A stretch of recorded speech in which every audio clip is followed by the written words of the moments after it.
may recall a couple of weeks ago we actually interviewed the Consul General of Denmark here in Thailand, and during that interview we talked to you about tips for expats.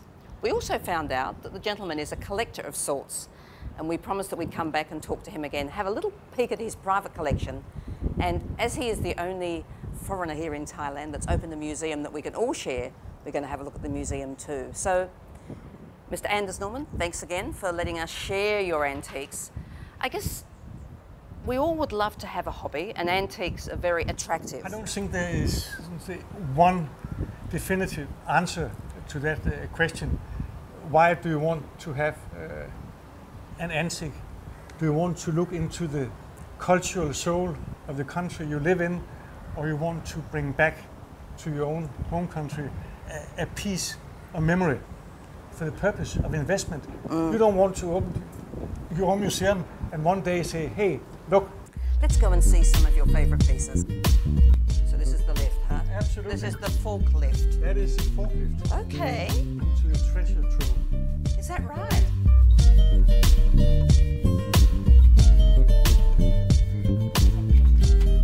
Ladies first. Thank you. Wow, this is amazing. I'd hate to be the one that has to do all the cleaning here. Yeah, and the polishing. And the polishing. But you asked me to show you Yeah.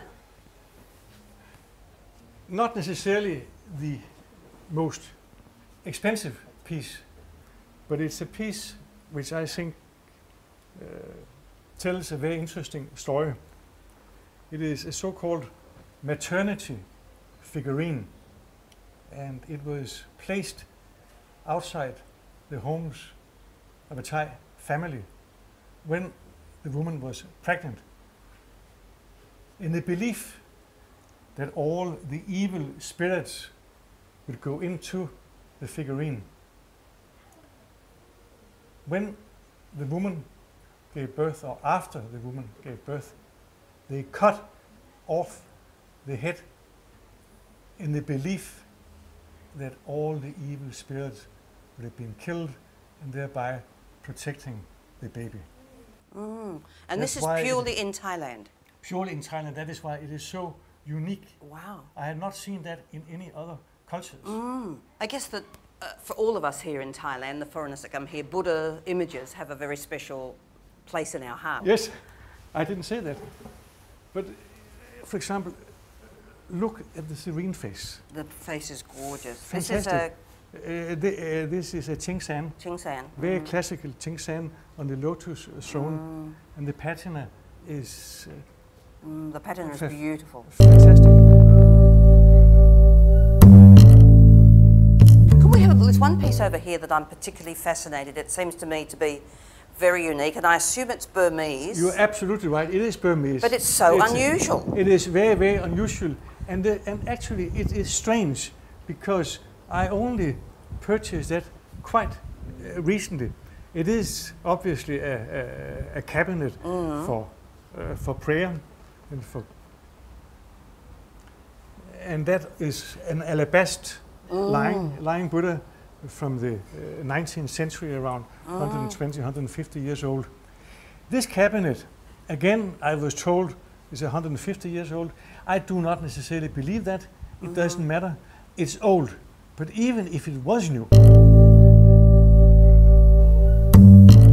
So how do you know, or does it really matter if you're paying, as you perceive, too much? Or people worry about they're going to pay a lot of money and it's going to be a fake. I mean, is it a fake or isn't it a fake? These are all the sorts of things that worry potential collectors or buyers. Well, obviously nobody wants their pride to be offended, and you would not like afterwards to be told the piece you paid 50,000 baht for is worth 5,000. So my advice is that if you want to buy something expensive,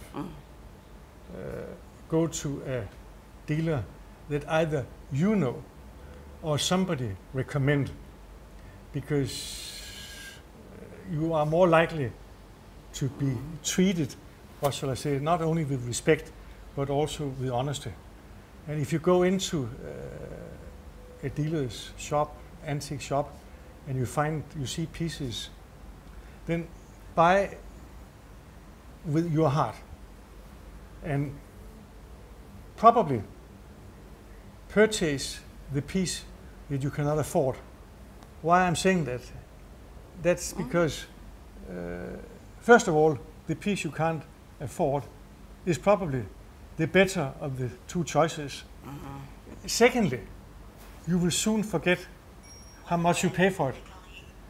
Thirdly, and I think maybe that is the most important, you'll always remember the piece you didn't get.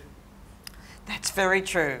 It's like that gold-winged Benz in London that I didn't get. Yes, That's true. you still remember it. You still remember it, and Of you're course you annoyed do. with yourself that you Yes. didn't Yes. go that extra step. That's very true. I have experienced this myself. You also are very much involved in a group called the Newsmakers, and there's a clutter sale coming up in, I think it's in October, That's right, on a Sunday. and you're making a donation. Yes. Can we have a look at what you're going to donate? Because these items are actually coming up for auction, and this is all for a good cause. The Newsmakers, in fact, raise money for kids with cancer, and I think that what better project to actually support? Yeah, and I love to do it. First of all, I sit as a director in one of Scandinavia's leading auction houses. I have been an auctioneer. In modesty, I have raised a few million baht for the Christ Church years ago to assist them in their various endeavors.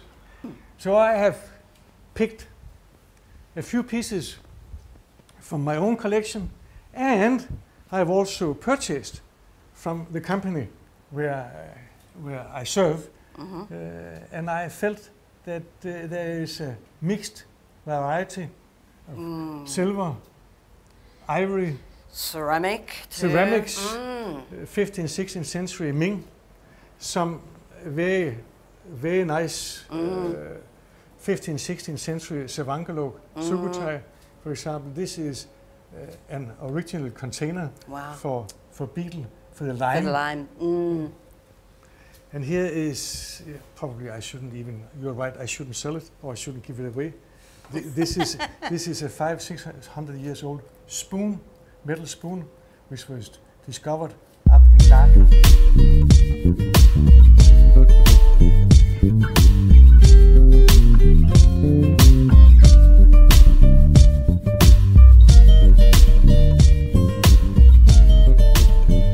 The next section is Benjerong. Now, I guess, Anders, when you look at the Benjerong of today, you must want to cry in comparison to what the designs were so many years ago. Because they're so beautiful, these. Yes, they are, and the fact that they are being copied really by the thousands, I think it just shows that Benjerong is perhaps regarded as the most important porcelain made. And what is interesting is that it is not just Thai, it's also Chinese, because very typical Thai motifs. And the story goes, and I say the story goes because it is not 100% certainty, but it's close to, that actually the firing took place in China on the basis of the design made by Thai craftsmen. Really? Yes. So how many years does Benjerong go back, in fact? About 200 years. Right. And you see, this actually is a very fine testament to that theory, because inside here you have the gulab namtong, the flowery, very typical Thai motif. But the artist in China has probably also wished to add some Chinese influence to this very, very beautiful It's gorgeous, isn't bowl. it? Yes. I think what a lot of people don't know also is that in the Benjerong there are some very light pieces, which are like an eggshell, as we call it in the Chinese style, call it the eggshell. Yes. Yeah? So light. And I can say, unfortunately, I only have one piece. Oh, okay. But if you hold it up against the light, you can actually look See through it. But you're right, this is a very, very rare piece.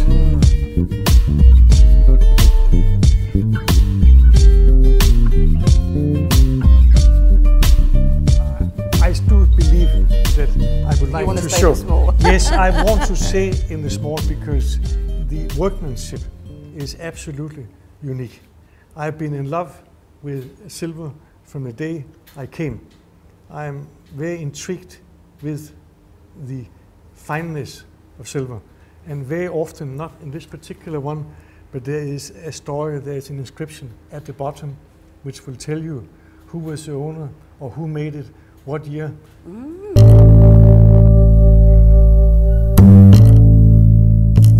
This is not Thai at all. It is actually Chinese, and it originates from a ship which sunk in 1693. Why do we know it is 1693? Because they also found coins. Another thing we do know for a fact that it was made for the Dutch market is that this one has a baby. Oh, for heaven's sake. Yes. By accident or by? We will have to go back. All those years, all those Absolutely. years. So your advice to people who are interested in buying is, if you can afford it, even if you can't afford it, do it anyway. Yeah, and shop around. Don't necessarily buy the first piece, but not as a collector, but just as somebody living here wanting to have something unique. Shop around, talk to your friends, and preferably take a Thai friend along with you, because that gives them some added impetus to what you're going to do. And as residents living here, I think Anders makes a good point, is that as a resident living here, either you will go back to buy again, so that's additional business, so they'll be very careful with what they sell you, and also you'll bring your friends. Yes, and Thais, and we don't cheat our family and our friends. Being part of the family is very important. Again, thank you for letting us share with these things with you. The Pleasure. museum, we're looking forward to seeing also, and we'll probably be back many, many times. You are. Thank you Thank again. you. Thank you.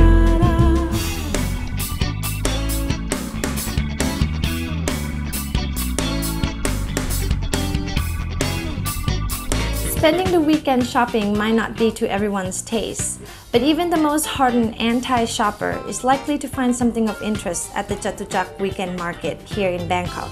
Covering over 35 acres, it claims to be the world's largest weekend market, receiving between 200,000 to 300,000 visitors each day. To visit each and every stall would surely take at least a couple of days. The estimated figure is as high as 15,000 individual stalls. The market offers a wide variety of products, including household items, clothing, Thai handcrafts, religious artifacts, collectibles, food, plant, pets, and much more. Situated near the Pahon Yotin and the Kampang Pet Road, the market is easy to reach by public transportation. It is located next to the BTS SkyTrain's Moshit station and the MTR subway's Kampang Pet station. Or you can simply catch a taxi or a tuk-tuk and say, "Take me to JJ Market." The market offers a fantastic contrast to the Western-style shopping malls of Bangkok. In comparison to the ubiquitous found anywhere in the world malls, the weekend market is truly and uniquely Thai.